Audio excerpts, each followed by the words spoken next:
LSU Basketball coming back to the PMAC, taking on Mississippi State on Saturday. We'll break down exactly what LSU Basketball needs to do to win and some things that could slip through the cracks that might make them lose.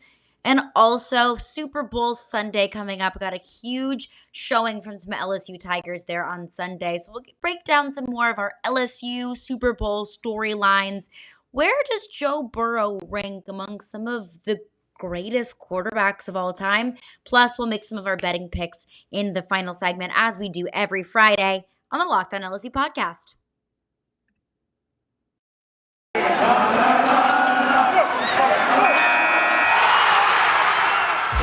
You are Locked On LSU, your daily podcast on the LSU Tigers.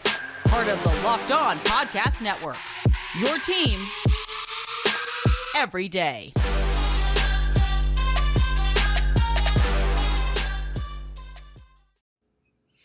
Thank you for making the Locked On LSU podcast your first listen every day. We are free and available wherever you get your podcasts. You can also find the podcast on YouTube, so make sure to subscribe to the Locked On LSU YouTube channel. If you're watching on YouTube, then just press that little button below me that says subscribe, and you will get up-to-date updates on when the podcast drops every morning. You can also follow the podcast at Locked On LSU on Twitter. I will post podcast updates every day through that Twitter. You can also follow my personal Twitter at CarolineFenton1. And I am Caroline Fenton, and I am your host. I'm an LSU grad. I'm a diehard LSU fan, and I am now a sports talk radio host in Nashville, Tennessee on 102.5 The Game. I actually just wrapped up an appearance with the Locked On Bearcats podcast with Alex Frank. We break down Joe Burrow and Jamar Chase in their college years at LSU. Did we know that those two were going to end up in a Super Bowl just a couple years after their tenures at LSU? So make sure to go check out Locked On Bearcats as well. My discussion with Alex Frank about a couple of our favorite guys who wore the purple and gold. But I want to transition really quickly onto the hardwood because LSU basketball has a critical game against Mississippi State on Saturday. They got back on track in the midweek game against Texas A&M. Now, and I said it so many times before, really happy with a win. Wasn't pretty, but it was beautiful. Just get past Texas A&M, at least get a win under your belt, at least get back into the win column, and they will make their way hopefully closer back to that 500 mark in the SEC, as they are now 5-6 in the SEC. And I'll break down exactly what LSU needs to do, how they could lose, how they could win on Saturday, tip off at 7 p.m. Central. Some important things that you need to know for this game, how LSU could potentially lose.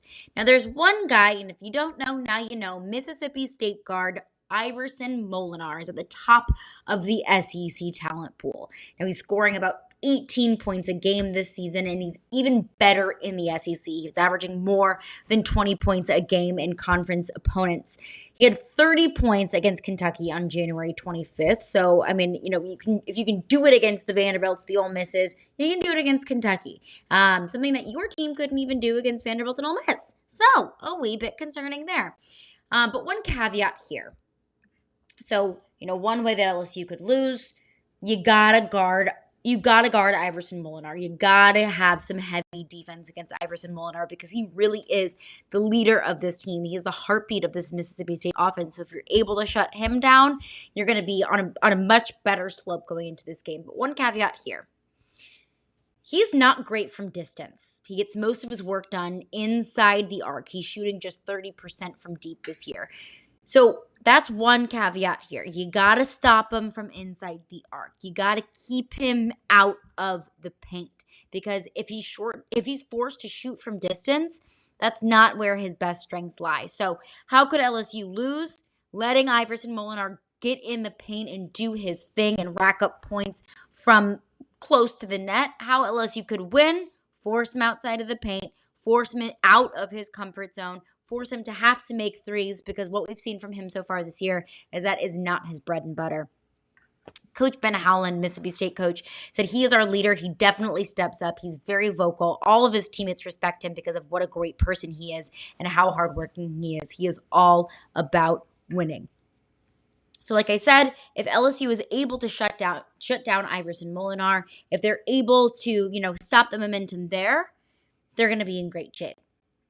Another way that LSU could kind of get in their own way is with fouls.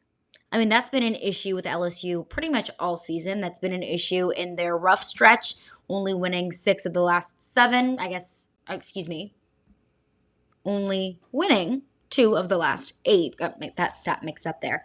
But LSU's fouls have been an issue so far this entire season, even when they were winning. LSU leads the SEC in personal fouls. They have 464 on the season, 12 more than the second most, South Carolina, in that number 2 spot with 452. Now, Mississippi State, on the other hand, is much more disciplined. They're at the bottom of the SEC in total fouls on this season. Mississippi State sits at number 12 with just 355 on the season. Now, LSU has been a repeat offender of making things more difficult on themselves than it needs to be. And that's with fouls and that's with turnovers. That's handing their opponent the opportunities to score, making their job incredibly difficult, making it way more difficult on themselves than they need to be. This is a good defense, but whenever you continuously put the ball in your opponent's hand, I don't know how many collegiate defenses are going to be able to scratch and claw their way into a victory from there. So LSU's got to limit the fouls, limit the fouling, be a little bit more disciplined, hold on to the basketball, and they're going to make it much more easy on themselves moving forward. Now, how LSU could win, I mentioned, force their number 1 guy, their team leader, the guy who's all about winning, Iverson Molinar, who is really, not a name that you hear a lot about in SEC basketball, but you really should. I think he's incredibly underrated in this league. Force him out of the paint, force him to try and shoot threes because that's not where his talents lie. But another way that LSU could win is doing just that. Kill him with threes. Mississippi State has taken the fewest three-pointers in the SEC with just 390. Now, LSU isn't necessarily at the top of the SEC. They're not the upper echelon of three-point attempts. Now, they sit at just 11 with 481, about 100 more than Mississippi State on the season, but they are awfully efficient with their 3 points. They're 5th in the SEC, making about 33% of their threes, just shy of the top 3 mark that are also kind of in that mid 30% range. 5th in the SEC, making their 3 points, which is actually a pretty remarkable stat. At the bottom of the SEC in 3-point attempts, but at the top of the SEC in their 3-point efficiency. So a really, a nice nod to LSU's 3-point attempts there, to their 3-point efficiency. Mississippi State does not pull up from beyond the arc. So as much as LSU. So if LSU can get going early, get a healthy lead, continue to shoot threes, continue to try for those threes, get a healthy lead, continue to take threes, they will be able to pull away because that is not what Mississippi State does best. They can shoot from 2, is what they do best, and that's how they can kill you slowly. But if LSU comes out the gate early, like they did against Texas A&M, unlike they did against Ole Miss and Vanderbilt, where they were pretty much dormant offensively in the first half. They can get things going in the first half, those 3 early, get some momentum going. I think LSU absolutely could win this game. How LSU could lose? You let Iverson Molinar do his thing. It's exactly what they did against Vanderbilt. A lot of really talented offensive players that LSU just left alone. They focused on Scottie Pippen Jr. They limited him to just a few points, but they left all of their other talented players completely undefended. So LSU has to make sure that that Mississippi State team leader is covered and he isn't let in the paint to do what he does best. Also, LSU, limit the fouls. Limit the turnovers. Have a nice, put-together, disciplined game, please. And also just kill them with threes. Come out early, shoot those threes, do what you do best. Good defense and shooting from 3. Coming up next, we're going to shift to, I had a couple Super Bowl storylines that connect with LSU throughout this week, and I have my final LSU/Super Bowl storyline throughout the week before we get to the Super Bowl on Sunday. But where does Joe Burrow rank among some of the best quarterbacks of all time, and how that could have a tie-in to LSU's future? I'll get into that coming up next. But before we do that, I want to let you know about Bet Online. Bet Online has got you covered this season with more props, more odds, and more lines than ever before as football continues its march through the playoffs right to the big game on Sunday. I can't believe it's finally here. This season just flew by. BetOnline.net remains the best spot for all of your sports scores, podcasts, and news this season. Consider it your one-stop shop for sports news. And it's not just football. BetOnline has up-to-the-minute info on pro and college hoops, NHL, boxing, UFC, with live real-time updates of current games. Don't wait to take advantage of all of the new amazing offers available for this 2022 season. Bet online, where the game starts. Thank you for making the Locked On LSU podcast your first listen every day. We are free and available wherever you get your podcasts. Make sure to subscribe to the Locked On LSU YouTube channel, where you can watch the podcast in real time and get updated whenever that podcast drops on YouTube. Also, make sure to follow us on Twitter at Locked On LSU. You can follow my personal Twitter as well at Caroline Fenton1. But my final LSU/Super Bowl storyline of the week. We looked back on kind of the brotherhood that unites LSU football. We saw that sweet moment between Jarvis Landry and Odell Beckham Jr. in one of his press conferences. We also learned that Joe Burrow spent a good bit of time with Andrew Whitworth while he was rehabbing in LA. Now they're both facing each other in the Super Bowl. But my final storyline of the week is Joe Burrow the closest thing seen Peyton Manning since Peyton Manning. We'll get into that. But also, reminder, if you didn't know, now you know, it is Super Bowl week, brought to you by Get Upside, and there's no better place to get coverage of the big game than the Locked On NFL podcast. Locked On Bengals and Locked On Rams are in LA all week covering the big game, so make sure to check out the Locked On Bengals podcast, Locked On Rams podcast, and the Locked On NFL podcast for all of your big game needs. So, like I said, is Joe Burrow the closest thing to Peyton Manning that we've seen since Peyton Manning? This is a topic that we actually talked about on the radio yesterday. Is Joe Burrow the closest thing we've seen to Peyton Manning in a long time? It's absolutely an argument that you can make. I mean, you look at two teams that were absolutely hot garbage before they got their number one overall quarterback. You look at the Colts before Peyton. They were 7-9, 1-15, woof.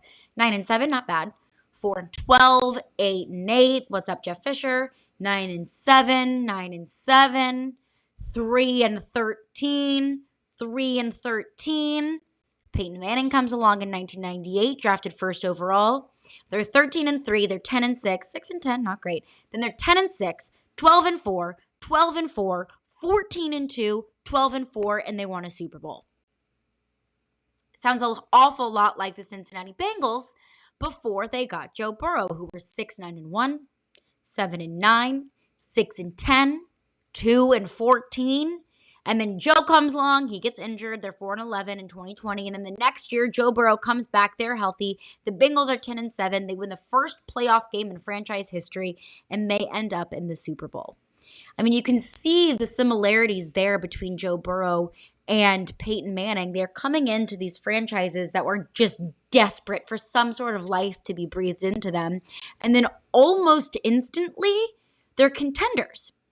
Now, I'm not comparing their games, their styles. I think Joe Burrow is much more mobile than Peyton Manning ever was. Peyton Manning would just kind of sit back in the pocket. Joe Burrow, very much so a mobile quarterback. Peyton Manning may be a more accurate passer than Joe, but it's the immediate leadership that they brought and the immediate buy-in that they got, not just from the rest of their team, but from the fan base.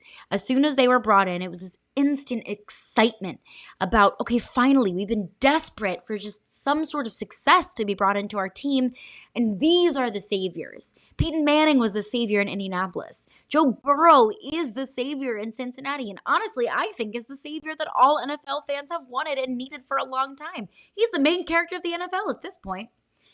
But they were able to turn around struggling franchises and very soon turn them into a contender, turn those teams into competitive teams, something that those teams haven't been in quite some time.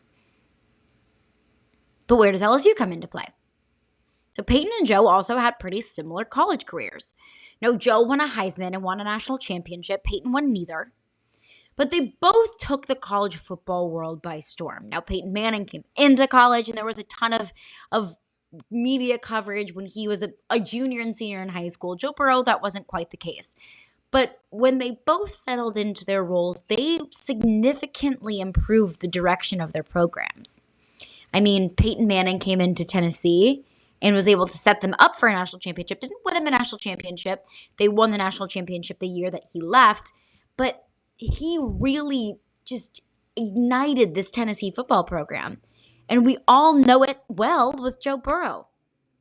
I mean, this was a team that was a hard-nosed defense and run the football and never really had a quarterback that made a splash in college football. But Joe Burrow did that. Joe Burrow did that for an LSU team that, honestly, I didn't even know if we were going to be able to have the same kind of quarterback that so many other SEC teams had. You look at Johnny Manziel at Texas A&M, Cam Newton at Auburn. I always looked at that like, why can't I have that? Why can't my team have that? And Joe Burrow brought that to LSU. But the caveat here is where it comes into play, is the biggest storyline that I think here. Tennessee's been searching for the high of their Peyton Manning for years, since the late 90s. Sure, Tennessee had T. Martin, in which they won a national championship with in 1998. He was an incredibly accurate quarterback, didn't have the same impact on the program and on the football world that Peyton Manning had. They had Casey Clausen, they had Eric Ainge, Josh Dobbs, all guys who won a good amount of games on Rocky Top. All guys that, if you ask a Tennessee fan, oh yeah, they were great. We loved those guys. But I'm assuming that all of you listeners aren't Tennessee fans, and you probably hear the name Eric Ainge and go, who? But you hear Peyton Manning, you know exactly who that is. None of those guys were absolute superstars. None of those guys were game-changing quarterbacks. They were able to lead their teams, and they were able to win games for the orange and white, but they weren't Peyton Manning.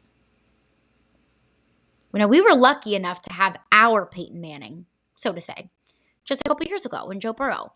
We're lucky enough that we get to watch his career unfold, not only at the collegiate level, but also early in his NFL career. We get to look at Joe Burrow and what he's doing at Cincinnati and say, that's our guy. And we get to wear our Cincinnati Bengals Joe Burrow jerseys because we get to claim him as our own. Because that guy brought our team so much success. That guy brought LSU out of this national championship drought. When I say drought, it was like 11 years. But I know that the expectation in Baton Rouge is not just national championship every 10 years or so. That's our guy. We're lucky to have had that. But let's not be like Tennessee. Let's not talk about the 2019 season for the next 20 to 30 years and call what we saw in New Orleans on January 13th, 2020, and call those the good old days. Because in Tennessee, they talk an awful lot about Peyton Manning, and as you should. He's a legend. In Tennessee, they wear shirts that say feels like 98 because Tennessee's only tasted that much success only a handful of times since they did win the national championship.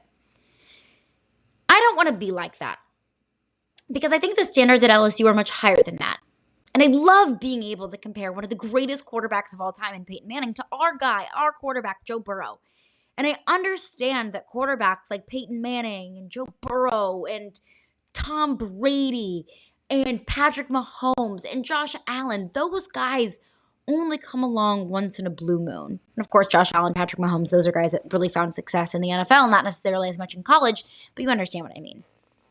Those only happen once in a blue moon. You're not going to land a Peyton Manning in every single recruiting class. But LSU doesn't look back, Alabama doesn't look back on their national championships every year and call those the good old days. Alabama doesn't look at their quarterback who's able to bring them to a national championship and say that was a once-in-a-generation talent, which I think Peyton Manning and Joe Burrow are. Once-in-a-generation talent. But I don't want to be the school that always lives through the glory of 1 year, that goes through a drought of 20 to 30 years of no championships, of abysmal seasons, disappointing games, and always looking back on 2019 and our tenure with Jamar Chase and Joe Burrow and Justin Jefferson and Clyde Edwards-Helaire and Patrick Queen and saying, "Man, I wish it was like that still." I don't want to be like Tennessee. So this is me urging LSU to not just live in the past and not just marinate on all of the success that this football team was brought in 2019, but continue to chase that high because Tennessee's been chasing it for 30 years. I want LSU to have a whole bunch of championships. And I want LSU to have a whole bunch of quarterbacks that command the same amount of attention and the same amount of leadership that Joe Burrow did. What separates a championship program from a good program? Championships. I want LSU to be a championship program, and that's exactly what I think it is. So while we love to soak in the glory of 2019, I'm looking at a national championship confetti and a national championship football helmet that I have proudly displayed in my house because that was great. That was one of the best days of my life, if not the best day of my life. But I don't want to chase that high for 20 or 30 years. So while I think it could be one of the greatest compliments that you could pay to a quarterback to say that you are the closest thing that we have seen to Peyton Manning in years, and you took a bottom feeder NFL team, an NFL team that was just miserable to watch in the Cincinnati Bengals for so long, and you bring them to the Super Bowl in 2 years. That's one of the greatest comparisons that you could make to a young quarterback. And I don't want to get greedy here. I know that you're not going to find Joe Burrow every year. And I know that you're not going to win a national championship with a quarterback that will go on to lead their team to the Super Bowl in just his second year in the NFL.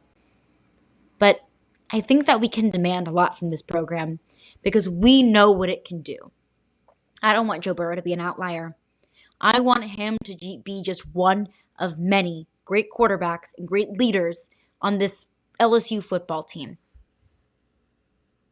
But coming up next, let's make some money. I'll make my Super Bowl game prop picks after I tell you about Built Bar. This is the time of year that I've pretty much given up on all of my New Year's resolutions. I know I'm weak. It's only February and I've already given up on the fact that I want to go to the gym every day or I want to start every morning at 5 a.m. But this year's different. I'm sticking to my resolution to eat right thanks to Built Bar. It almost feels like not really a resolution because I actually enjoy eating bars. Plus, if you haven't tried the puffs, I very much so urge you to do so. You're missing out on one of the best Built Bars out there on the market if you haven't tried the puffs. They're the first ever protein-infused marshmallow. They're fluffy, they're marshmallowy, they're not just a protein bar, they are a treat, and they're covered in 100% real chocolate. Puffs are a fan favorite with some incredible flavors. You've got yummy cinnamony churro, love churros, coconut marshmallow, and my personal favorite, the banana cream pie. It is so good. It tastes like a dessert, and I promise you they're going to be your new favorite. All Built Bars are covered in 100% real chocolate, including the puffs. 100% real chocolate, so it tastes like you're eating a dessert, but it's really good for you. They're low calorie, they're high protein. Replace your candy bars with these, and I promise you probably won't even tell the difference because Built Bars are honestly better than a candy bar. They taste great. A typical candy bar can be anywhere from 200 to 300 calories, but on the other end, Built Bars only have 130 calories, only grams of sugar, only 4 net carbs, and 17 grams of protein, so that'll keep you full for a long time. So compare that to a candy bar. They've got 240 calories, 30 grams of sugar, dozens of net carbs, all the stuff that you don't need in your body. So go to Built.com and scroll down to the macros chart. You'll be blown away. High protein, low calorie, high fiber, low carb. Everything that you do need, nothing that you Plus, the flavors are so good and they taste like a candy bar. Mint brown, coconut almond. And new for this month, white chocolate cookies and cream. They're all delicious and new flavors are coming out all the time. If they think a flavor might be good, they'll make it and it'll be delicious and it'll be great for you. At Built Bar, they're all about taste. They make it taste delicious first, then figure out how to make it healthy. I don't know how, but they just seem to do it every single time. So kudos to Built Bar for figuring out the impossible, making something healthy and make it taste great. So here is your offer. Go to Built.com. Use promo code LOCKED15 and get 15% off your order. Use promo code LOCKED15, LOCKED15 for 15% off at Built.com.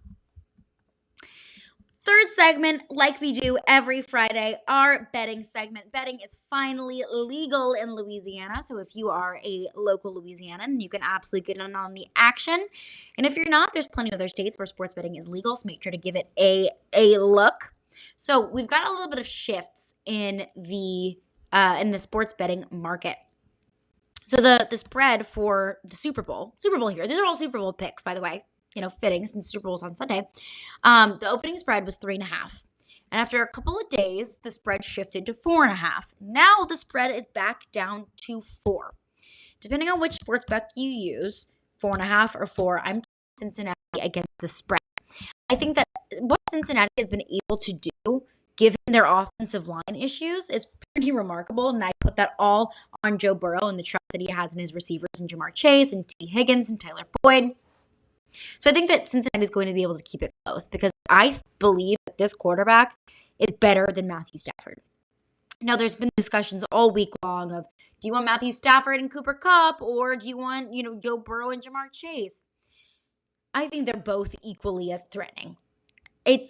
So I'm going to take the Bengals against the spread, but I'm also going to take the Rams on the money line. Depends on whatever sports book you use, and you're looking at the odds there around minus 200. But if you do a nice little same game parlay and also take Cincinnati Bengals with the points, if you believe that Cincinnati is going to be able to keep it close, which I think it's going to be about a 3-point game. I said on the Locked On Bearcats podcast that I did with Alex Frank earlier that I thought it was going to be like a 31-28 game.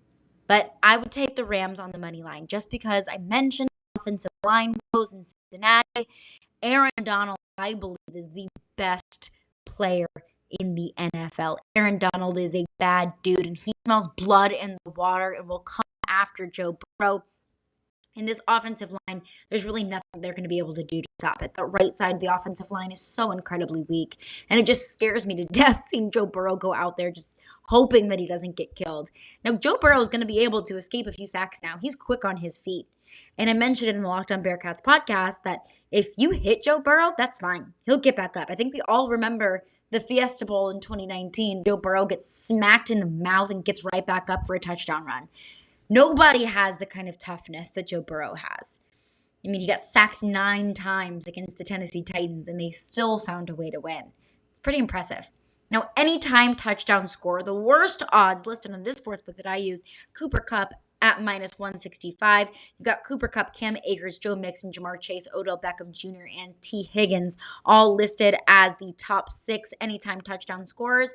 Now, I think your best play here is to kind of do a little same game parlay. I'm looking at Cooper Kupp, Cam Akers, and Jamar Chase to all score touchdowns in the Super Bowl, and that'll give you about plus 590 odds there. And if you want to loop that in with, an overall score, whether that's Rams on the money line, whether that's Bengals plus 4, plus 4.5, whatever you may choose, that'll give you a nice little payout there. I am also going to take Joe Burrow over passing yards. I believe it's listed here at plus 350. Joe Burrow is going to slang that thing all over whatever sportsbook you use, whatever the passing yards are listed for Joe Burrow. As long as it's 350 or below, I would say take Joe Burrow with the over passing yards. Now to score 2+ touchdowns, I think your best play there is Cooper Kupp. He's been unbelievable all season long.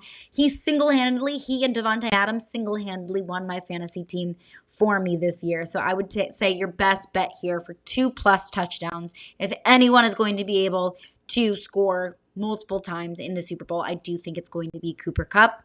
Now, I'm not really thrilled with many of Cincinnati's defensive backs. I mean, we look at our good dear friend, Eli Apple. I'm not sure if he's going to be able to stop what Cooper Kupp can do, because that connection, as much as we love to talk about the Joe Burrow, Jamar Chase connection, that Matthew Stafford, Cooper Kupp connection absolutely is real. So I'm taking Cincinnati with the points, plus 4, plus 4.5, whatever it is that your sportsbook uses. Taking Cincinnati to keep it close, but I'm taking the Rams to win because I think that Aaron Donald is just going to be too much for the Cincinnati offensive line to keep up with. But that is it for me today. Thank you for making the Locked On LSU podcast your first listen every day. We will have a full Super Bowl recap on Monday. We'll have a recap of LSU, Mississippi State on the hardwood on Monday, and we'll also do a recap of any of the biggest stories that you may have missed over the weekend. I'll have all of that ready for you on Monday morning. Thank you for making Locked On LSU your first listen every day. Now make your second listen Locked On Bets, your daily one-stop shop for all your gambling needs. Locked On Bets, hosted by your boy Q, with expert analysis and insight from Lee Sterling. It's free and available wherever you get your podcasts. Have a wonderful weekend, and I'll see you on Monday.